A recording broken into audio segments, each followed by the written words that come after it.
What's good, YouTube? It's your boy, Blue Blood Sports TV, back at y'all with another one. So, former multi-division world champion, former undisputed middleweight world champion, superstar, retired Hall of Famer, Bernard the Executioner Hopkins, he responds back to undefeated unified WBC IBF welterweight world champion, superstar boxer Errol the True Spence Jr., who is widely considered by many to be top 3 best pound-for-pound fighters in the world.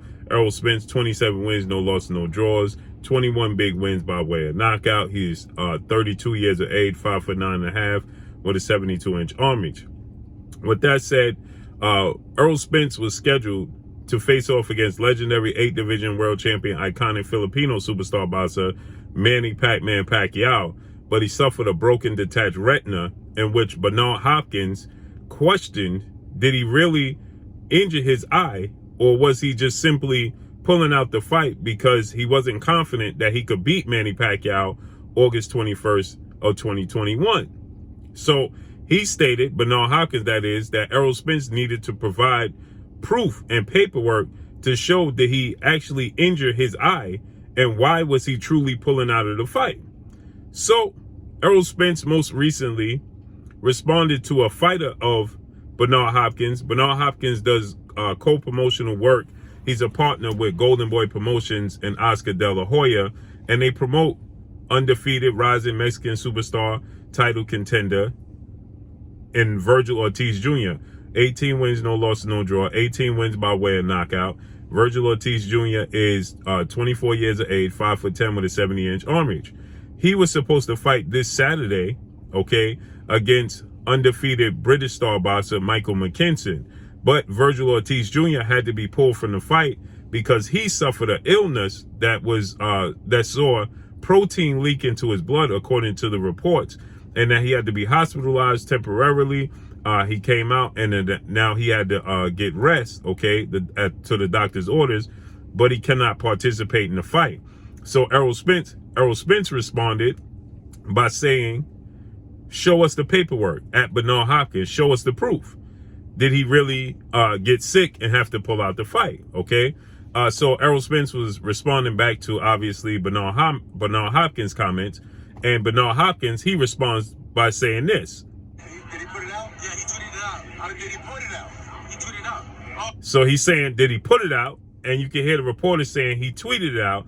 And Bernard Hopkins said, did he put it out? And then the reporter says he tweeted it out. And Bernard Hopkins saying, I'm asking you, did he put it out? Meaning, did he put out the information, and did he put out the paperwork yet of him actually suffering the eye injury, okay? And so let's listen. No. The proof, he didn't put it out. He didn't put out. So why you asking me to do something he didn't do? So he says, so why you asking me to do something he didn't do, okay? So then Bernard Hopkins is going to go on to say and tell the reporter, it's not cool to be the messenger in between, especially when you're asking me to do something and you're responding me to do something that he didn't do, okay? That could see you in a bad way, is what Bernard Hopkins had to say. He was joking around with the reporter, obviously, but he was saying that, you know, if Errol Spence ain't gonna put out the proof, then why should I? Okay, so listen what he said. See, why you being a messenger so you can go ahead and get punched in your head? So you see, he said, well, why you being a messenger so you could be on the bad end of what takes place, right? So obviously, you know, Bernard Hopkins, he also goes into Errol Spence being the best welterweight in the world. And he believes that Errol Spence is going to systematically break down Yordenis Ugas, Cuban star, WBA welterweight world champion, in their unification bout April 16th in Arlington, Texas, AT&T Dallas Cowboys Stadium.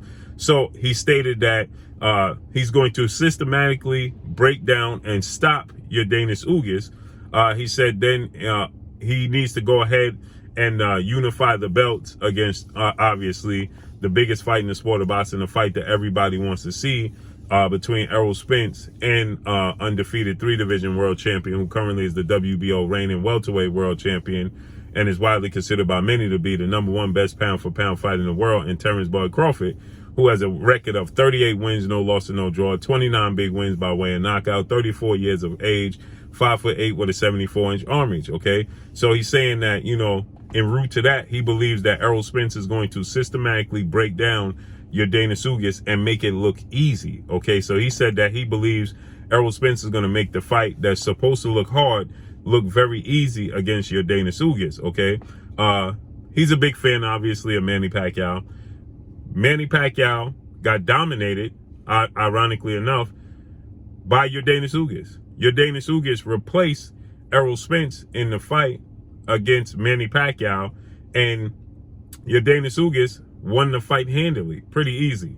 So one could only wonder if that was Errol Spence, who's a bigger, stronger, younger, more athletic guy and more powerful than Yordenis Ugas. And Manny Pacquiao had zero answers for Yordenis Ugas. No adjustments, no answers for Yordenis Ugas. So he simply got dominated in the fight en route to Yordenis Ugas winning a unanimous decision. So you have to wonder if that's Errol Spence Jr. Nonetheless, Errol Spence and the doctors have come out and they stated that Errol Spence had suffered a broken detached retina. Errol Spence was at risk for actually losing his eye if he would have received any more contact to that eye.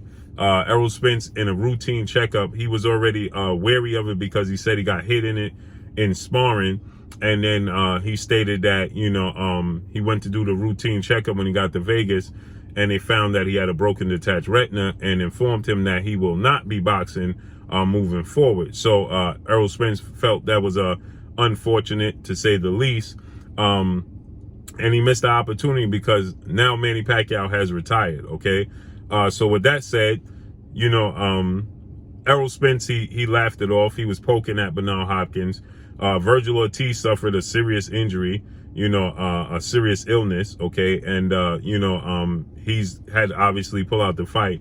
Ironically enough, Vergil Ortiz is the mandatory WBC #1 ranked challenger for Errol Spence's WBC title.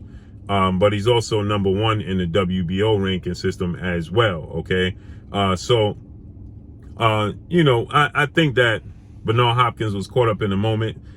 Like I said, he's a fan of Manny Pacquiao, so maybe he thought that Manny Pacquiao's style, Errol Spence is a southpaw, Manny Pacquiao's a southpaw, but Errol Spence is 5'9.5" with a 72-inch arm reach, and Manny Pacquiao is 5'5" with a 67-inch arm reach. So Errol Spence has a 5-inch height advantage and a 5-inch arm reach advantage over Manny Pacquiao, and he's bigger, stronger, and younger. And he's technically sound and technically gifted just as much as Yordenis Ugas. Yordenis Ugas is 5'9", so he had a 4-inch height advantage, but he has a 69-inch arm reach. So his arms are 3 inches shorter than Errol Spence at 69 inches. So he had a 2-inch arm reach advantage over Manny Pacquiao. And yet, Manny Pacquiao has zero answers for Yordenis Ugas' distance, for his counter punch ability, for his boxing ability, for his jab. He had no answer for it. And Errol Spence is just as technically gifted and sound and sharp with arguably a better jab. Yordenis Ugas does have a great jab. We know Manny Pacquiao has always historically struggled with pure boxers, so it's no surprise that he struggled with Yordenis Ugas, who is a Cuban, come from that Cuban school of boxing. So with that said, we know that Vergil Ortiz suffered a serious injury. Errol Spence suffered a serious injury. Vergil Ortiz, had to be pulled from the fight, and we don't know when he's coming back. Okay, his father said he was losing weight rapidly. He said that it was lucky that they caught it. He had to be hospitalized. So, at the end of the day, good thing that both guys are healthy. Both guys are, safe, and they could live to fight another day. So both guys' careers would continue on. But thought it was funny that they poke at one another. But that's all I got for y'all. Make sure you hit the like button, drop a comment in the comment section. Let me know what y'all think. Y'all already know what it is. It's your boy Blue, Blue Blood Sports TV. Hate, like, comment, and subscribe. You haven't subscribed, hit the subscribe button, hit the like button, hit the bell icon to get all the new notification. Follow me on Instagram at Blue Blood Sports TV, all in one word. Y'all already know what it is. Shout out to the entire LDBC. Shout out to New Media. Shout out to Black Media Row. Make sure you like and share the videos. That's all I got for y'all. Peace.